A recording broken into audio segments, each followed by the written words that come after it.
All right. I remember just to come to this.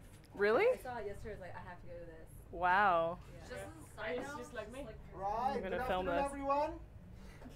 Sorry, it's 12:30. We should start. Hi. So welcome to one of our talks here, Bali Bungkus. Before we start, I would like to introduce myself. My name is Vito. I'm the events manager here at Ubud.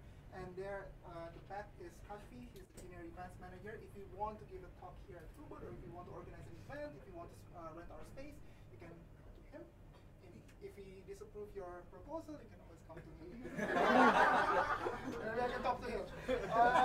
Right. So also, I just want to let you know. So this weekend we will have Startup Weekend Bali. Unfortunately, the ticket is sold out, so we can't sell any more tickets because we are running out of seats. But yeah, for members, you can still work as well at Ubud. So we will have a space upstairs at the loft, and also conference rooms, if I'm right. Yeah, so we will have most of the space taken by Startup Weekend participants here. But yeah, you can see the space. After Startup Weekend Bali, we also have a program called I2E. So if you want to launch your business, if you want to validate your business and stuff for a weekend long, we have one of our coaches here, business coach in residence, Aaron. He will help you for a week long. We still have about 5 seats left. So if you want to take that seat, please contact us, host, or to one of the events team here. And that's all, I guess, for the event for this week. And today's talk. Today's talk is about 3 ways to get 1,000 Instagram followers in 30 days by Elise. So Elise Darma makes speeches, coffee shops, and co-working space her office by working remotely. Through her agency, she's collectively grown Instagram accounts to over 250,000 followers, brokered hundreds of deals between influencers and brands, and has delivered more blogs and newsletters than can count. So please welcome Elise. Thank you. Thanks, guys. And I'm filming, as you can see, so I hope you're all okay with that. I'm just trying to expand my horizons and get more into video, so that's what that is versus Instagram. So thanks for joining me. This is really cool to be here. I'll stand to the side so you can see the screen. As I was saying to the front row crew here, it's really cool full circle moment to be here because I came to Ubud 3 years ago. It was my first official trip as a digital nomad, and I had no idea what I was doing. I was running away from home, running away from a breakup, so this is, you know, eat, pray, love, as you do. So it's really cool to be back here. So thanks for having me.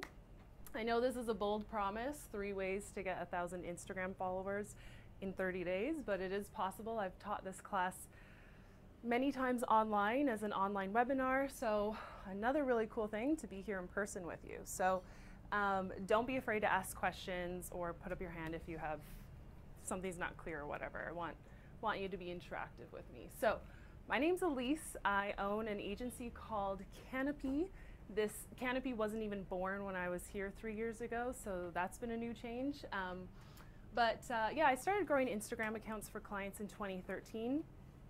And since then, all the accounts I've grown have reached over 250,000. It might be closer to 30, and just in the, or sorry, 300.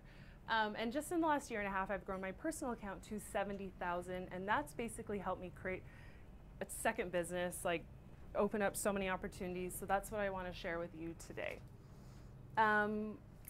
So I found myself in the influencer marketing world, even though for my clients, I was brokering deals. As I started to grow my personal brand with really no real direction, it was more so a portfolio so I could prove to clients my skills.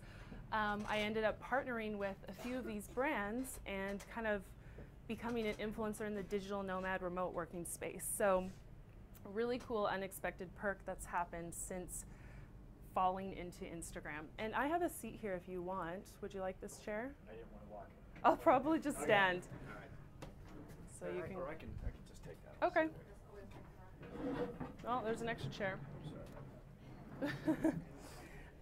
Okay, so I started working as a social media marketer back in 2010. So just to give you an idea of how I ended up here, I hated being an employee.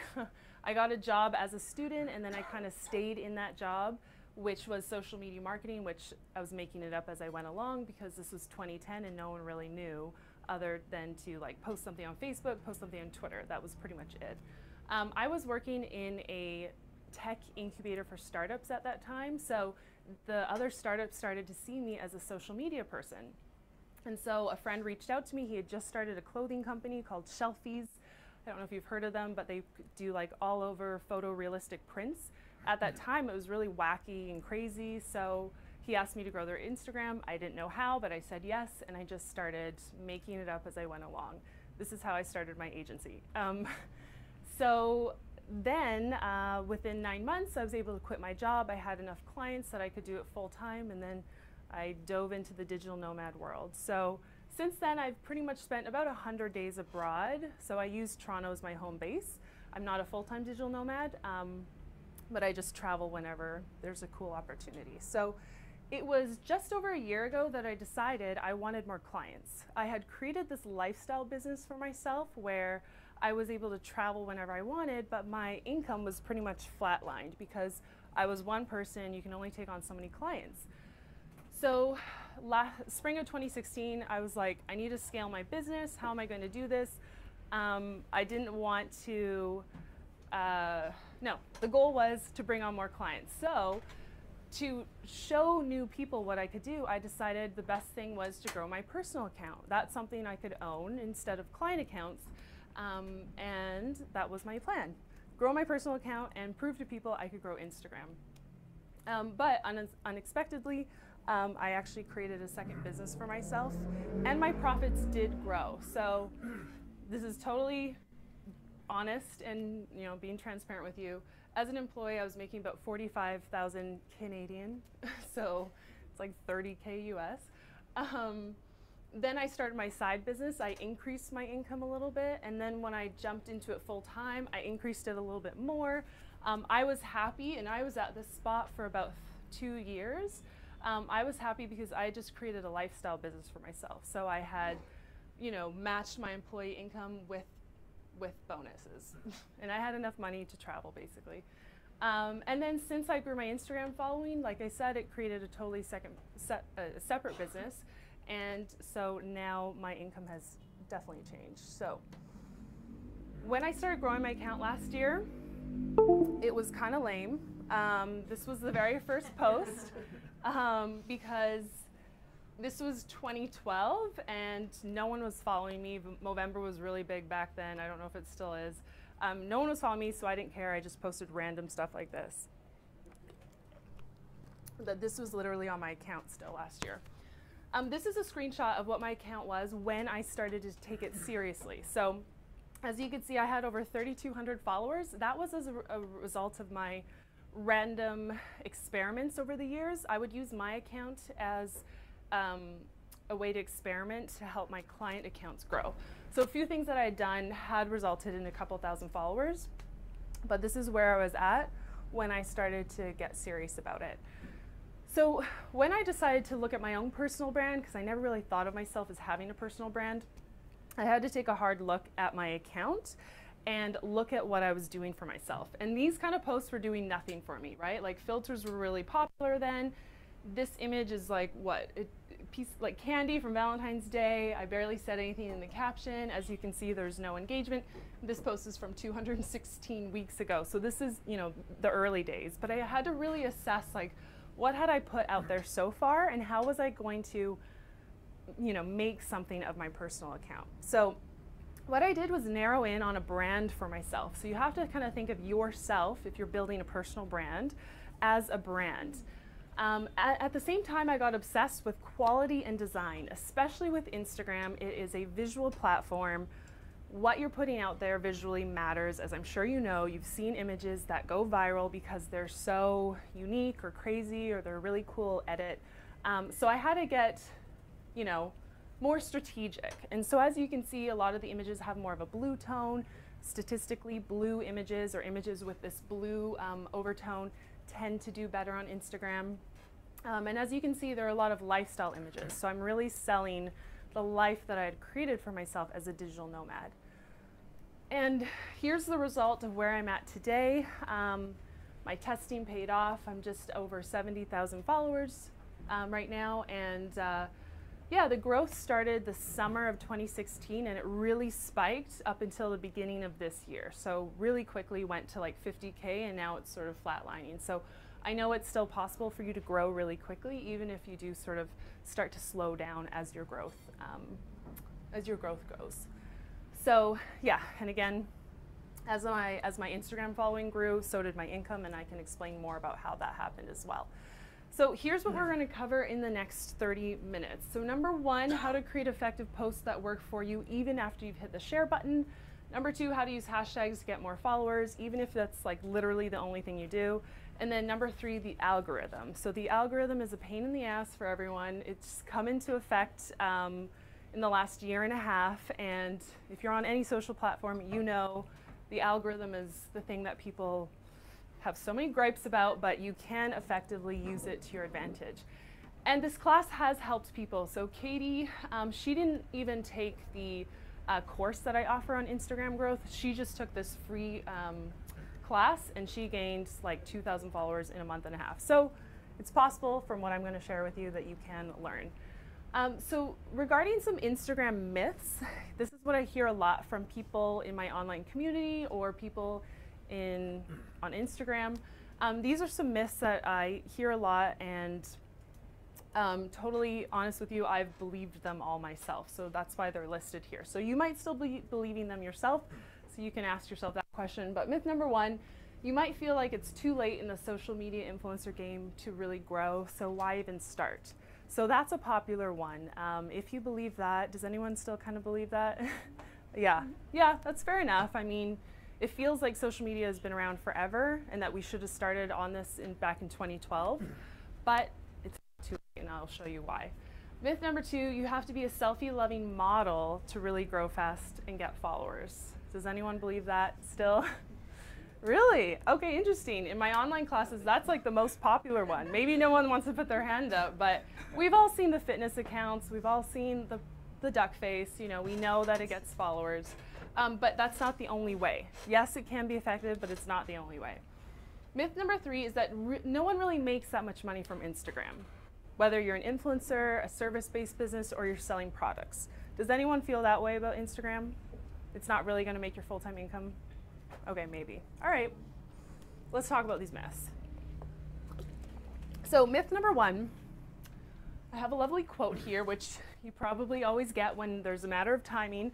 But really, I want to tell you a story about my friend Christine, and she runs an account called Tour de Lust, and maybe you know her if you're in the travel influencer space.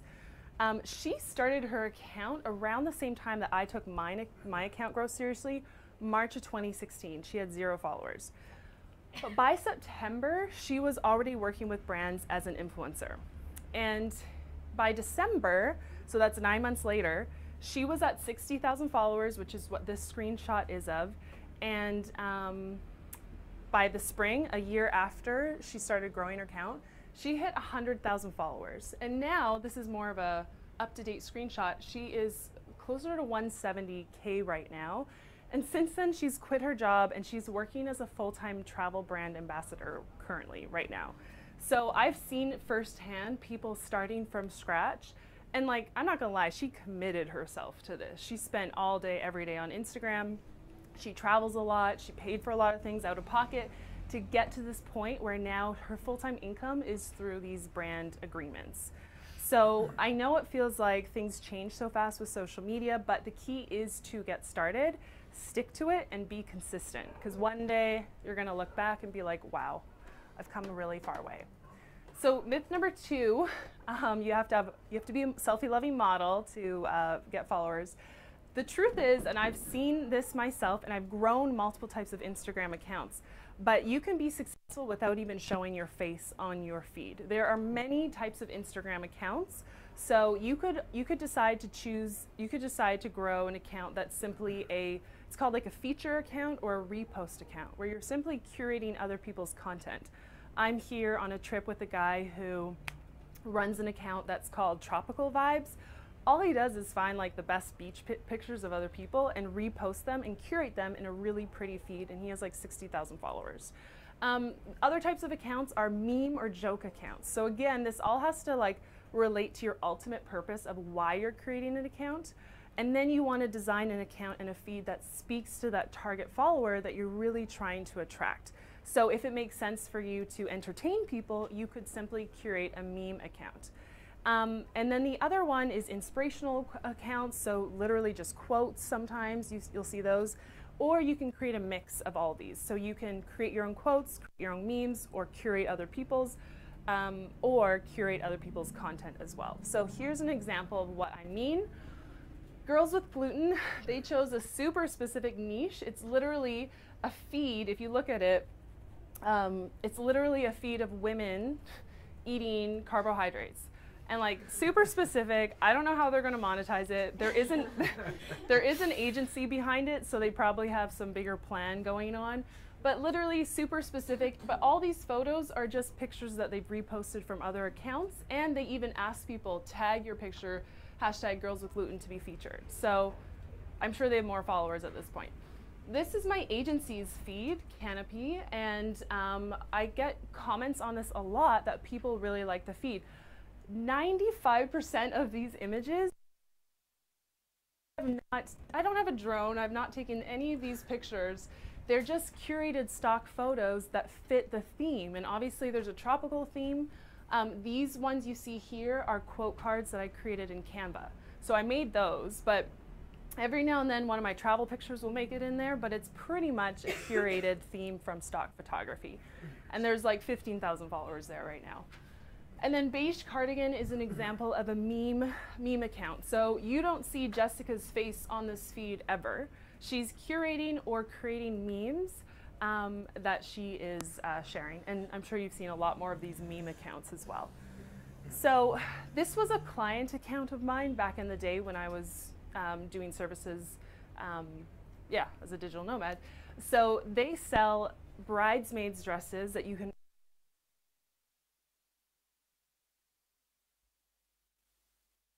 in the feed at all. We're not modeling any of the dresses. A lot of these images are just sourced from Pinterest.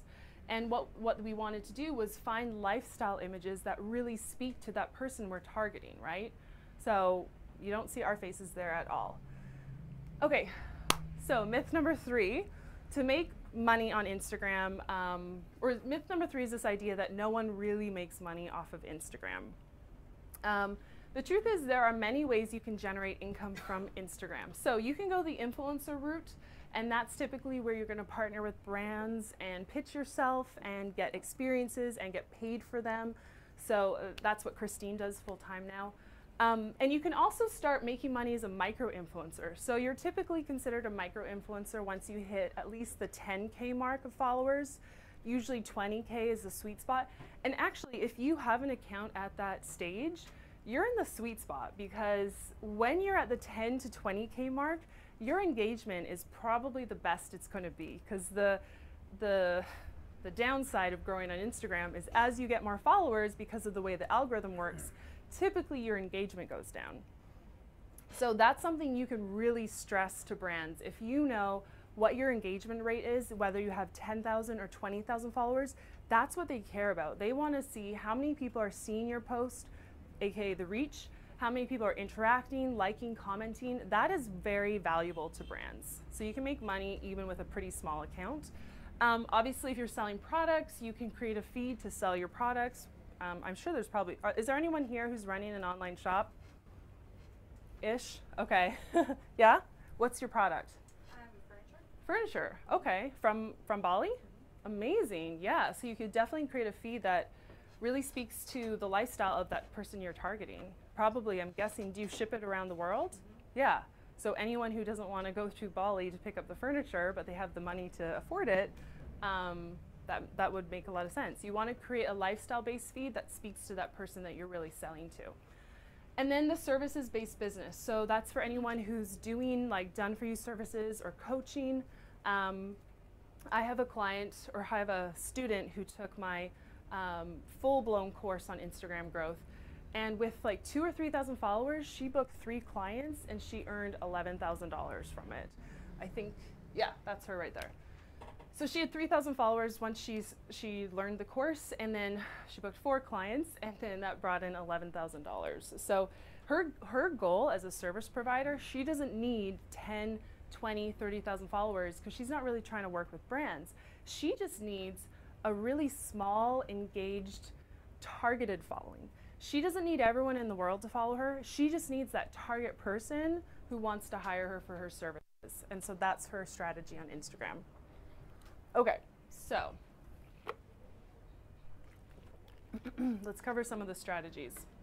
So the 3 ways that if you nail these down, you will see an uptick in your growth. And for some people, they've gotten 1,000 followers in 3 days, 30 days. The 3 ways, number 1, effective posts. Number 2, smart hashtags. And number 3, beating the algorithm. So this is what I'm going to go into in depth right now. So number 1, how to create effective posts that work for you after you've hit the share button. So my short answer for how to do this is you need to use Instagram's built-in features that they're giving you to their fullest, and a lot of people don't. So I've summed up what I mean with this acronym, checked. It's kind of like check, but there's a T at the end, checked. So I'll go through each five of the points, but this is like my 5-prong method. Every time I'm posting something, I make sure it hits these 5 things. So with the content, Instagram is a visual platform. It's got to be high quality. So it can't be low resolution. It can't be pixelated. It's got to be eye-catching. So if you are the photographer, it does come down to how you frame the photo, how you edit the photo. It's got to be visually pleasing to the eye. I'm not going to lie, if you're not really bringing the high quality content game, it's really hard to get ahead on Instagram. So you really want to make sure that you are nailing this. And like I said, you don't even need to take the pictures yourself. You could literally use stock photography if it makes sense for your strategy. The other thing you want to think about is with content is the overall design. So you have the actual posts and like they need to be high quality, but you want to think about the design of your feed. So are you going to do a checkerboard pattern? Those are typically quite pleasing to the eye. You can do a color pop. So you could have like multiple rows that are all red tone, and then you could fade it into like an orange tone if you want to get really creative. So you want to think about that design as well as the actual high quality content. So hashtags we'll go into a little bit more, but you want to use strategic hashtags. And the point of using strategic hashtags is you want to use the ones that don't necessarily talk about you, but you want to use the hashtags that your target follower is caring about and is looking at and is using. So you do have to get in the head of who you want to target and what they are looking at on Instagram. The point of this is if you choose your hashtag strategically, you will trend in the top 9 of those hashtags, which gives your post more eyeballs. And ideally, if you've chosen your hashtags correctly, your target follower is looking at that hashtag and looking at you trending in the top 9. Okay, so the third one is engaging with your followers, your current ones and your future ones. So what I mean by that is Instagram's algorithm, when you post something, it wants to see that it's getting a lot of engagement quickly. So if you can be on your phone and engaging and commenting to all the comments you're getting right away on your post, it helps to tell the algorithm that this is a post that people are really loving. So you want to respond to all the comments because all of those interactions help the algorithm know that this is a really good post. The other thing you want to do, so that's talking to your current followers, the other thing you want to do is talk to your future followers. What I mean by that is after you post and you've shared the hashtags that are related to your post, whether it's in the caption or in the first comment, you want to actually click those hashtags because if you have done your research correctly and your hashtags are targeted correctly, you want to click into the hashtags and see what other posts are also using that hashtag. You might not want to go into the top 9, but if you go into the most recent section, you are actually going to be interacting on a post that was also just posted. And the key here is if that post was just posted 5 minutes ago, that person who posted is likely still in the app. So if you can catch them right when they've posted and use that same targeted hashtag that you have found for yourself, if they get a notification from you in their app while they're still live, chances are they're going to check you out, and if you've done your targeting correctly, your profile is going to be speaking directly to them and then they're going to follow you. So engaging is really key there. Captions. So captions, I find people go through a lot of effort to like take the photo, edit it. By the time they get to the caption, they're exhausted and they don't know what to say, and they'll just say something with emojis or something that's not really in depth at all. The more you can treat captions like a microblog, so whether if the profile is based on you as a person, you want to open up a little bit. You want to be real. You want to share aspects about yourself that they're going to resonate with your followers. Now, if it's not based off of you as a person, you could also look at using your captions to share value. So what tips, tricks, hacks, what is the best knowledge that you have on why people care about following your profile? What can you share with them? So I wouldn't hold back in the caption, whether it's sharing about yourself personally and opening up a little bit more. I know it feels weird on the internet, but it's amazing when you do how people like respond and they love it because you're being real.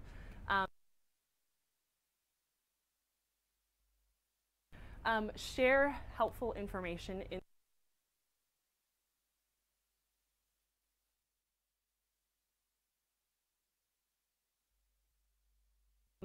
and one thing I like to say about captions, especially when you're a personal profile, you might want to create boundaries with how much you're going to share with yourself online, right? So what I like to do is I like to choose themes. So for my personal account, I didn't want to talk about my relationship or my family or my cat passing away, even though I think I did talk about that in one of the posts. I just wanted to focus on what the purpose of my account, which was to attract other people who liked to travel and wanted to be a digital nomad. So the topics that I talk about in my captions are pretty much about business, travel, tips on how to do both, being an entrepreneur, and I will open up a little bit on the real aspect of life behind the Instagram image. I appreciate when people do that, so I like to be real. So those are kind of the themes that I talk about. If you go through my feed, you won't really see much about my personal life, and that was a decision I made for myself because I just wasn't comfortable with it. So you can do the same for yourself. Okay, the fifth one, tagging. Okay, so this comes back to using Instagram's features to their fullest. So by tagging, I mean, are you tagging the location of the picture? That's really key. It actually statistically boosts your engagement if you do that. Are you tagging other people or brands who are also in the picture?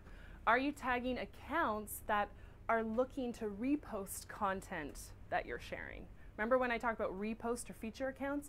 You want to tag them in the picture because that's going to maybe notify them of your content and get you on their radar so that they repost your image with credit. So if you're in the travel industry, which probably a lot of us are, you want to look at tagging tourism boards or brands of products related to travel that are featured in your account. So if you ever look at one of my posts and you tap on it, you're going to see me tagged, you're going to see my agency tagged, and then you're going to see a whole cluster of tags. You might not be able to see what they are, but I generally tag 10 to 15 other accounts in that post that are somewhat related to the theme. Yeah. Is there a reason you don't do all 20? With tagging, I don't think you're limited with tagging. Do you mean hashtags? You have accounts. Like you can only tag 20. Oh, okay. So 10, 15, I guess there's a reason. I've never had more than 20 to tag, I guess. But if you have 20 that are relevant to your account, then tag all 20. Yeah, I just wasn't sure if you knew that like the 10 to 15 is better for the algorithm. Oh yeah. No, I haven't experimented with that. So yeah, if you're tagging 20, it's working for you, go for it.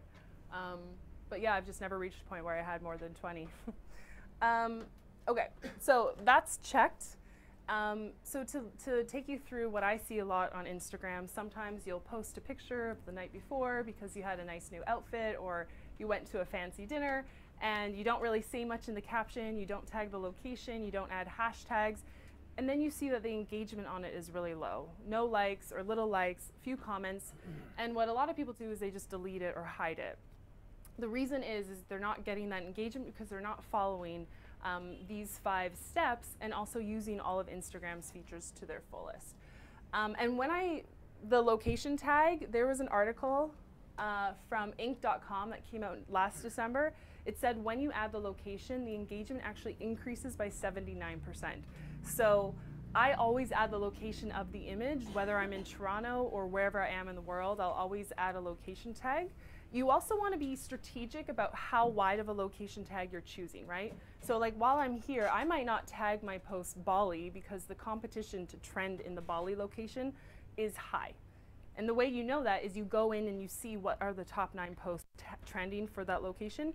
If your engagement can't compete with what's up there, then I would go for a more specific location. So I might tag Ubud, or if I'm at a specific location like Ubud, I would tag that location, and then for sure I know my account will be able to trend for that location.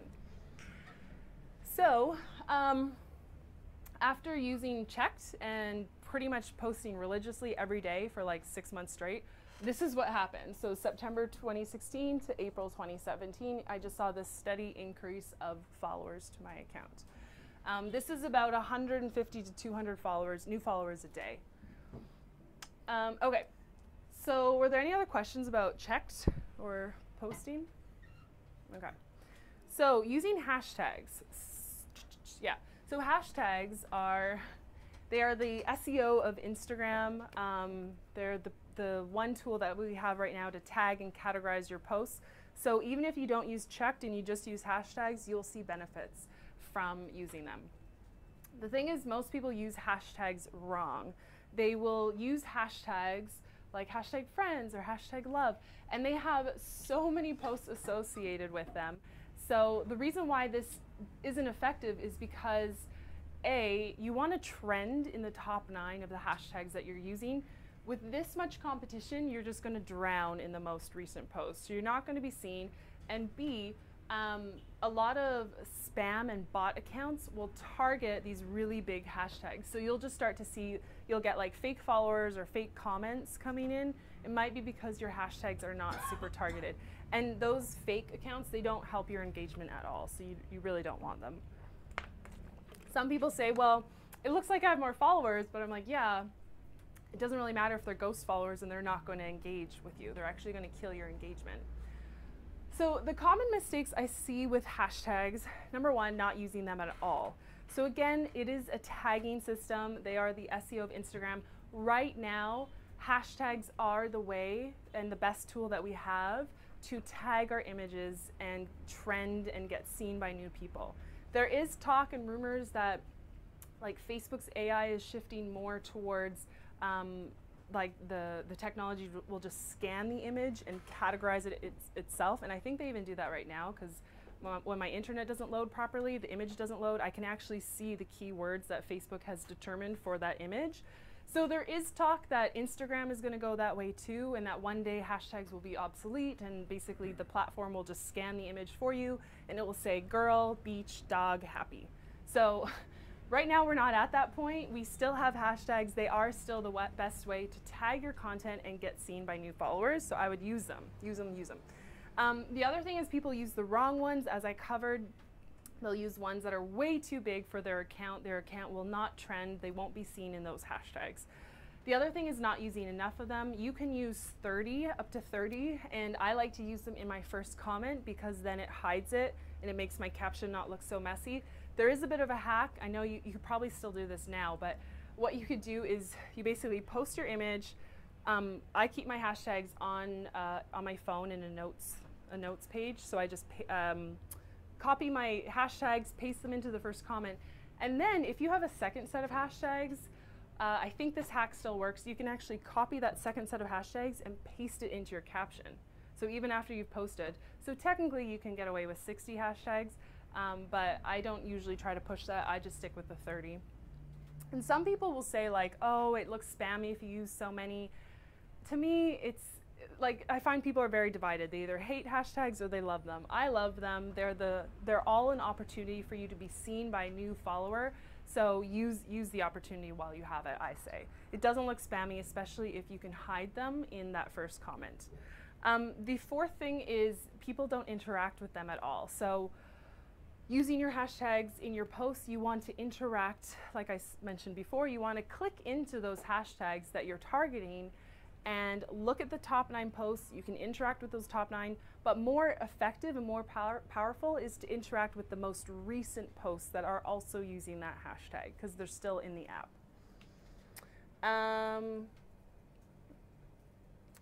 And yeah, it's not so much a mistake to put them in the caption, it's more of a preference thing. So it doesn't matter if you put them in the caption or in the first comment, I just like to hide them in the first comment.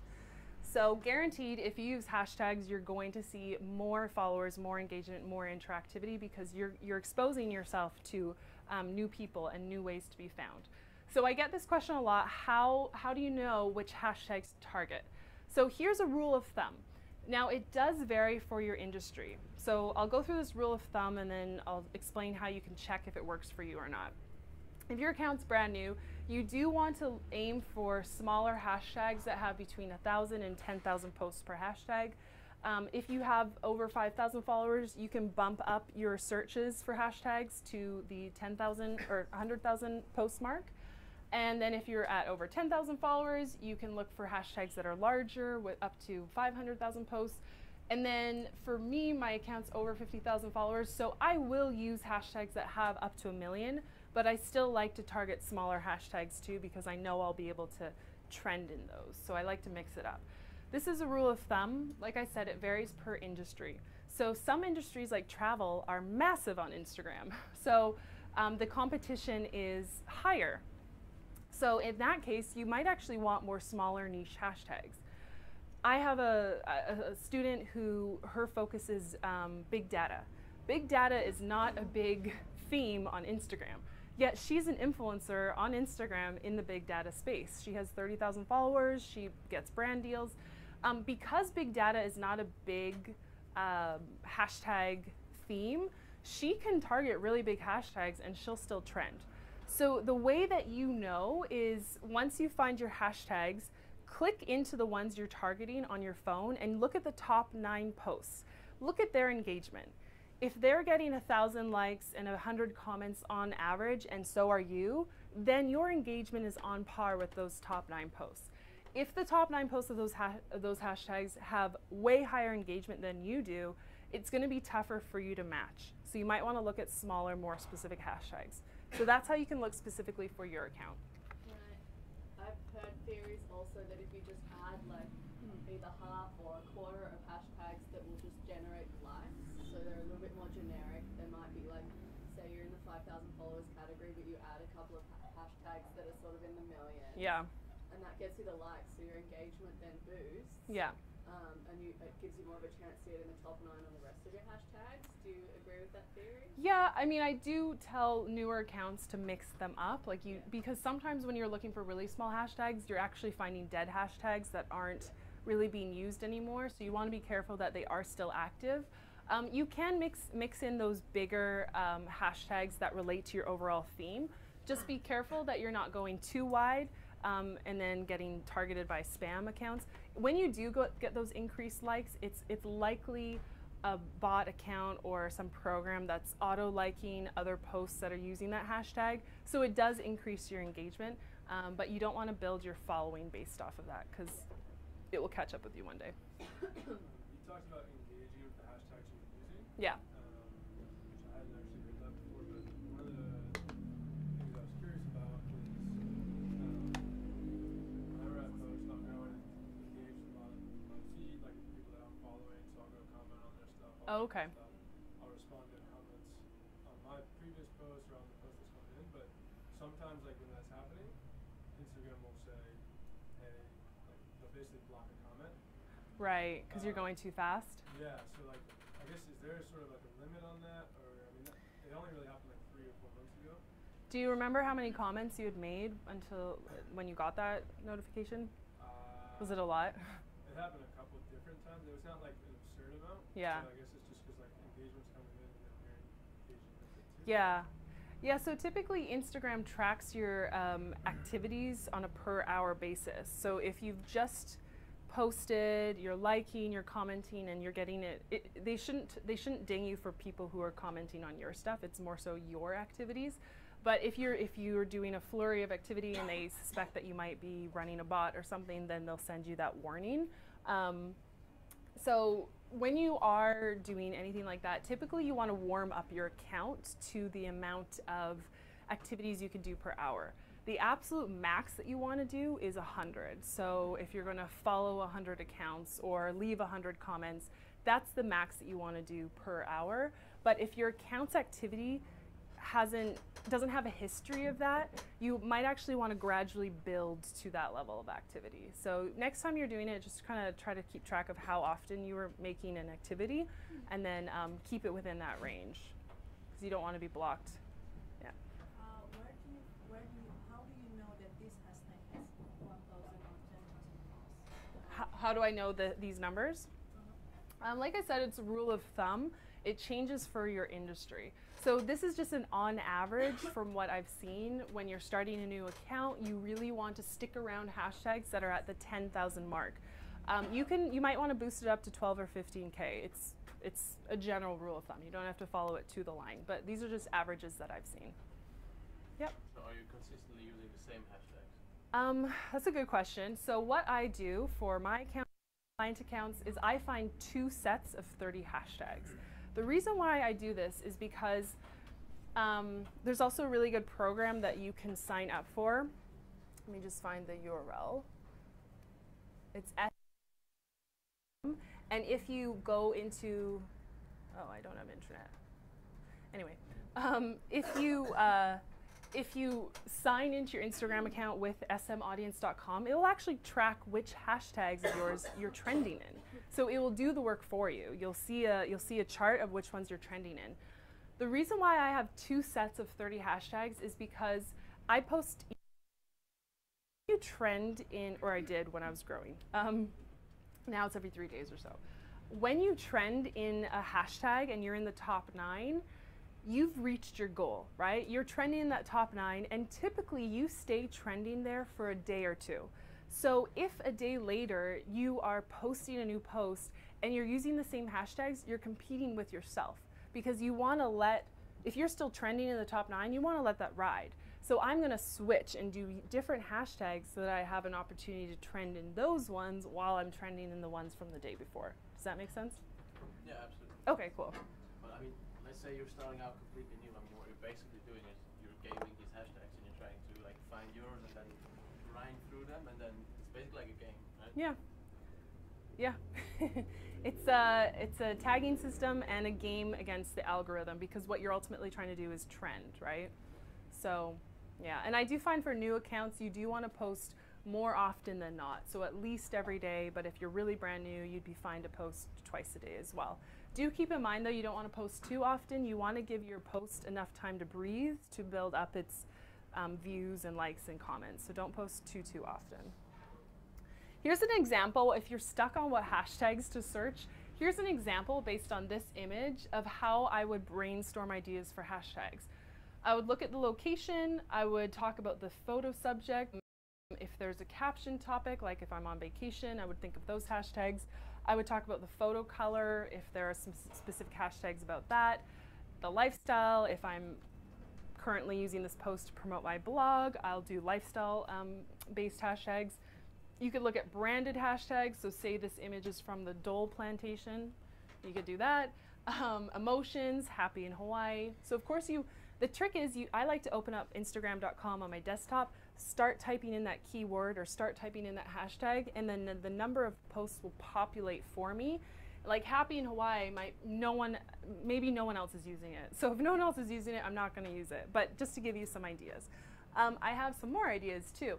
So other types of hashtags, you can look at the time. So if it's a Sunday Fun Day, maybe, or if you're in an event like the North Shore Surf Competition. If there's campaigns from tourism boards like hashtag Visit Oahu, that's also a hashtag you want to use. If you are in the niche of girls who travel, you also want to get your niche hashtags in there. Then you also want to get those hashtags that target your audience. So if you're just trying to attract travel bloggers, you want to use those hashtags. And then feature account, so that's a repost account. One example is Dame Traveler. So I will quickly go through secret number 3, because I know time is of the essence.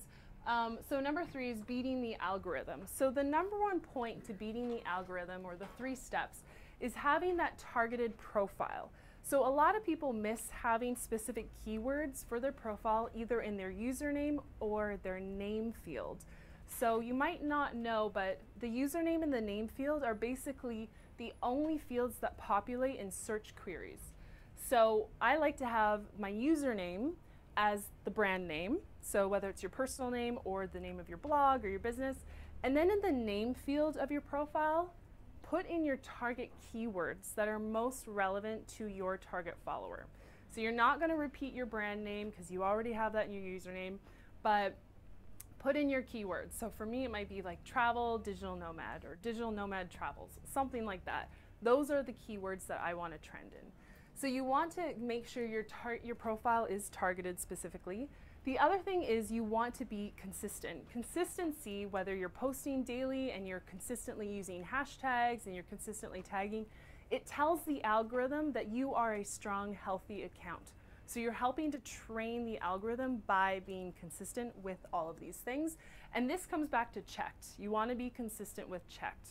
And then Instagram knows this is a solid account. The third thing is targeted activities. So we have talked about this, using hashtags, interacting with people who are also using those hashtags. And what this means is, it also means things that you don't want to do. So you'll see threads on Facebook groups where people will agree to follow each other.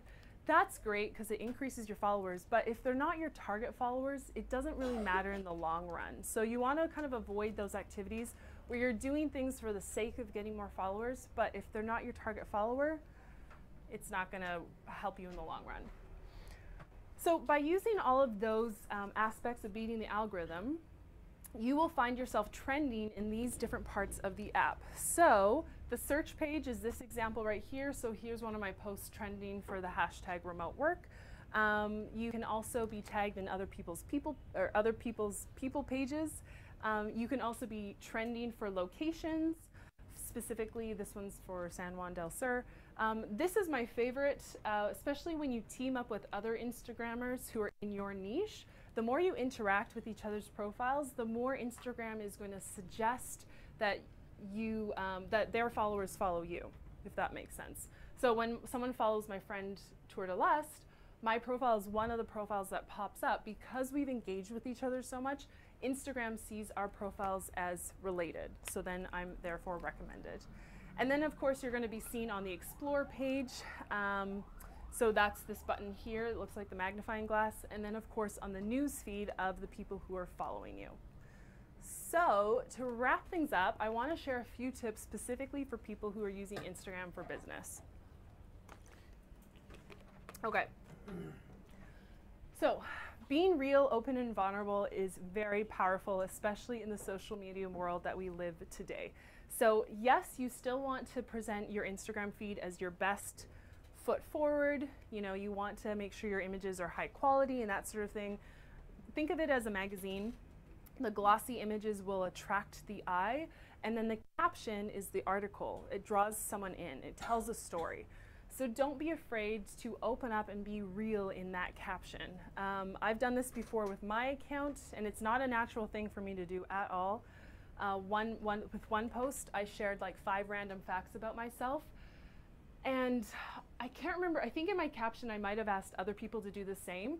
But at that time, the level of comments that I got was way higher than normal. Like people were really into learning more.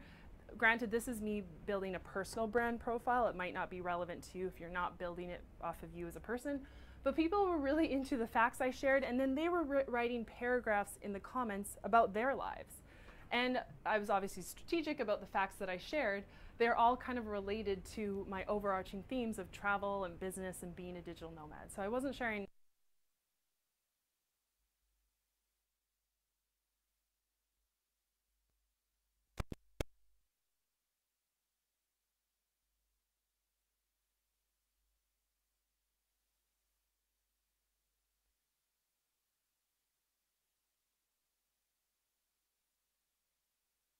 chose basically being a digital nomad, travel, and business. Those are the main themes that I will find visuals for and talk about in my captions. And this is a screenshot of what it kind of looks like. So visually, you're getting a sense of my travels. I guess there's no real picture of me being a digital nomad here. But when you go into the captions, there's generally more of a personal side of whatever my thought is about that day or whatever was going on in the picture. Okay, so the third thing is coming back to using Instagram's features to their fullest, and we didn't really chat about this today, But Instagram stories have blown up over the last year. Totally, like, Snapchat is, yeah, I feel bad for Snapchat, but Instagram stories they're massive. Instagram stories might not necessarily help you get exposure to new followers, but what it can do is help you boost your posts and increase your engagement to your current followers. Okay, so what I mean by that is using Instagram stories to drive attention to your latest post. So you're probably familiar with it, but now Instagram stories show up right front and center at the top of people's feeds with the highlighted color around it. And so what you want to do in your Instagram story, like this is a screenshot of a story. This is like, I wasn't being creative at all. It was just more so getting up there. But you want to basically tease your latest post in your story. And you can even like draw an arrow. I see this a lot. You can draw an arrow up to here because if someone is looking at your story, they can actually just hit this picture and then they find themselves on your profile. So it's a way to drive people to your feed, even if they miss your post in their actual feed because of the algorithm. So you want to tease it. In this case, the bold brunette, she didn't tease her post. She just reposted the image and said new post. And if you're not sure how to do this, you basically just want to go into the post on your photos and then maximize it. That's the word. You know what I mean? Like you want to do that motion and then take a screenshot, a new screenshot, and then that way you can fill the whole screen for your Instagram story. Here are some more examples of teasers that you can do. So again, hiding it with the emoji, and you can get way more creative. Instead of saying new post, you want to create a teaser. Create a reason why someone should go check out your new post, right? Like share a little bit of a tidbit or be mysterious about it. Here's an example of promoting a contest in a story. And this is also a cool idea of, she's basically asking people to go to her latest post to like prove that they've seen it by commenting the horse emoji under it. So she's kind of testing to see how many people are going to see this story and then actually go to her latest post and comment with a horse. And I see a lot of influencers doing that on Snapchat, even on YouTube. They kind of want to test to see. They'll say on one social platform, hey, did you go see my latest video on YouTube? Comment yeah as the comment to let me know you did. And that's kind of a way that they're tracking to see that people from one platform are actually making it to another platform. And brands love to know that stuff because then that means you're engaged. I guess I've got another example of Instagram stories. So this is an example of a tapping progression of a story. So this is the first screenshot of what I saw my friend post. New post on the site. What she did in the app, she just simply saved this screenshot on her phone, and then she swiped up and brought up that saved screenshot, and then she added this text over it. And then she saved this image, and then she swiped up again and brought text over it. So what that results in is kind of like a stop motion movie, but it's that tapping progression. When you're tapping, you're seeing the same image, but a new element is popping up each time you tap, if that makes sense. Okay, one more tip for business owners, use the 80-20 rule. So what that means is 80% of what you post on your feed should be value, it should be inspiration, it should be a give to your followers. 20% should be your promotion, whether you're selling something or like services, products, you have a sale going on. But yeah, really focus on the 80% of value. So that could be your expertise, tips, advice, how-tos, the process of how you do things, ask your followers questions, really engage with them in that part. Okay, this is Lillian. She's the one who focuses on big data. Her handle is Big Data Gal. So she's an example of someone who focused on a really random niche in the Instagram world. She's got 30,000 followers, and she's killed it with doing promoted posts, getting new clients, new followers, and she got a spot in Glamour magazine. Glamour magazine literally looked for women in the big data space on Instagram. I know it's super random and niche, but she like has a spread in Glamour magazine as a female in this space on Instagram. I don't know how it happened, but it did. Yeah, so that is what I wanted to cover today. So if anyone has any questions about Instagram, or if you even want me to pull up your profile, I'm happy to do that as well. Adrian? Just like a little promo for Elise. I actually came across her 2 weeks ago and had no idea she was going to Bali, and did her challenge. So she's engaging as well.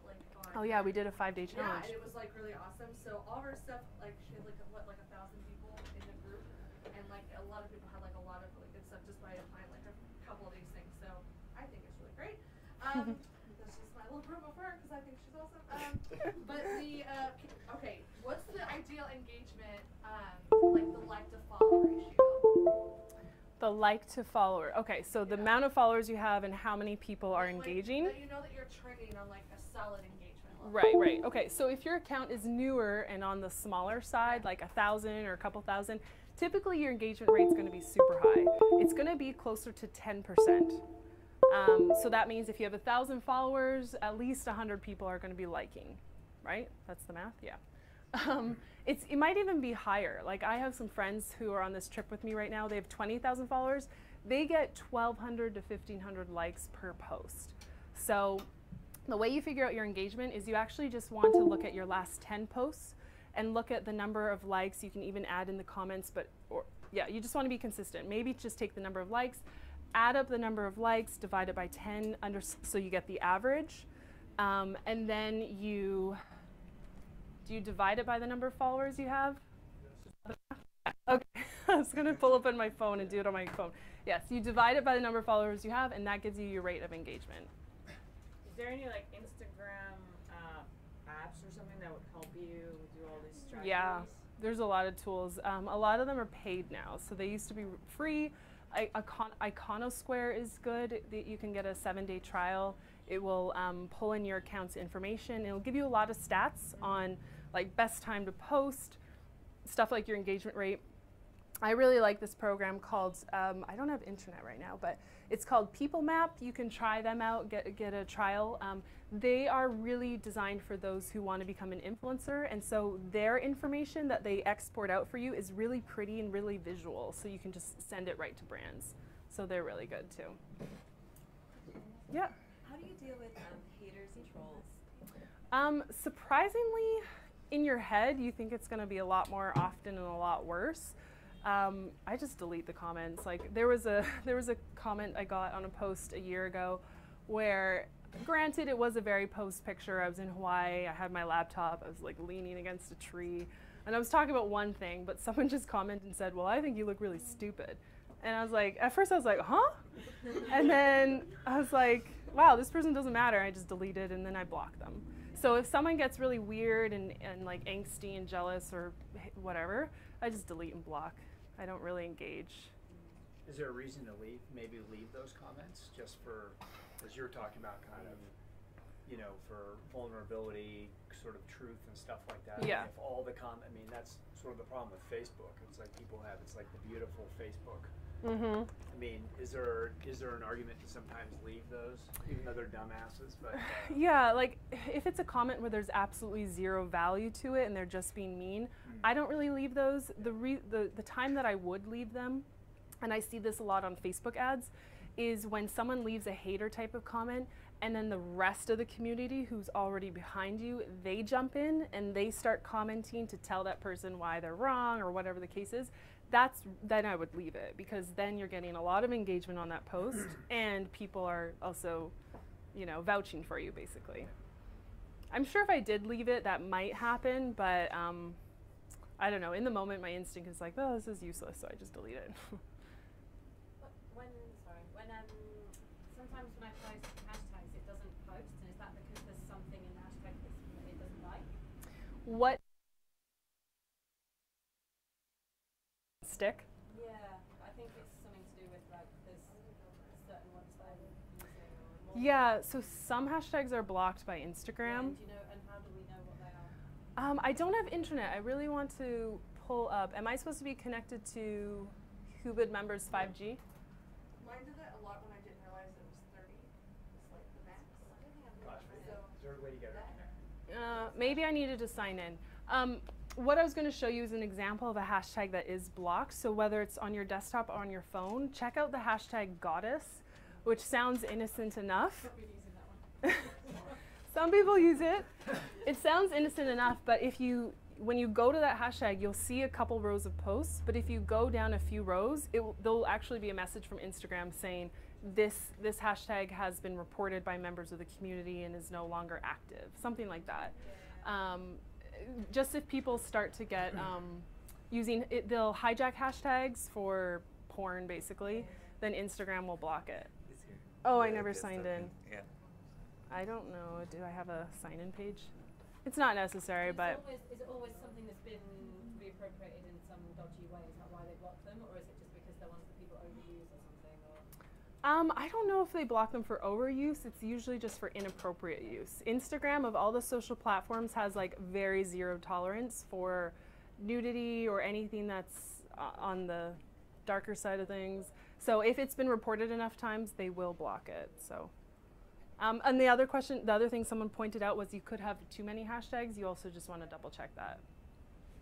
Yeah, I know you've had your hand up. So I don't know if you remember, we kind of went back and forth for a bit in direct messages. Yeah.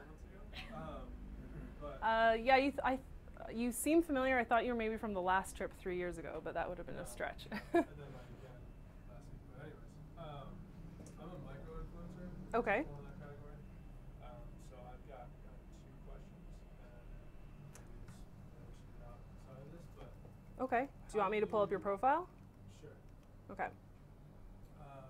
But the 2 questions I have, I guess I'll tell you the profile first. It's Robert maybe I underscore lib.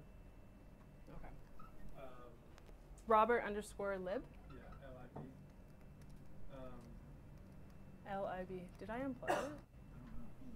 Oh, it's back. I'll have to hear the engagement numbers because I know we love those. But the question I have, or I guess 2 questions I have, would be like how do you go from like that 11 to 20,000 range past that?